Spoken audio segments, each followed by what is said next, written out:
කොහොමද ඉතින් ඔයාලට? ඔයාලා හොඳින් ඉන්නව නේද? මම දැන් මේ ටිකක් වෙලා යන වැඩක් කරන්න තමයි හදන්නේ. ඉදිරි සති දෙකට අවශ්‍ය කරන මස් මාළු ටික හොඳින් හොදලා පිරිසිදු කරලා අසුර ගන්න තමයි මම මේ ලෑස්ති වෙන්නේ.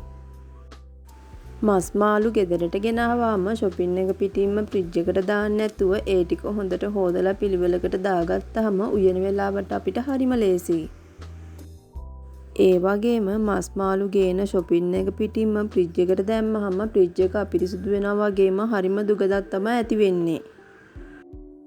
මේ වැඩේ පැයක් දෙකක් මහන්සි වෙලා කරත් උයන වෙලාවට අපිට කලබලයක් නැතුව නිදහසේ උයන්න පුළුවන්. මම දැන් ගෙනාව මස් මාළු ටික ඔක්කොම හොඳින් හොදගෙන ඉවරයි.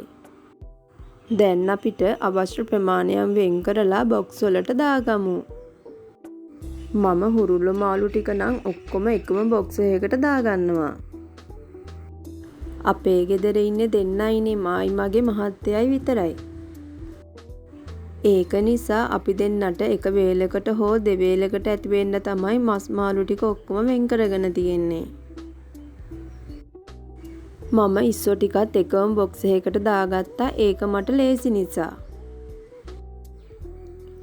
ඔයාට ලස්සන එකම ජාතියේ භාජන නැහැ කියලා ඔයා මේ දේවල් නොකර ඉන්න එපා. අපේ ගෙවල් වල තියෙන අයිස්ක්‍රීම් කප්, ඇස්ට්‍රා කප් අපිට මේ සඳහා පාවිච්චි කරන්න පුළුවන්.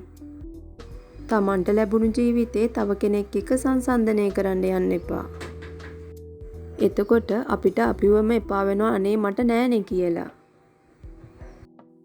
දවසක හැමදේම හරියට හරියනකන් ජීවිතේ සතුටින් ගත කරන්න. මම දැන් ඔක්කොම ෆ්‍රිජ් එකේ පිළිවෙලකට තියාගත්තා.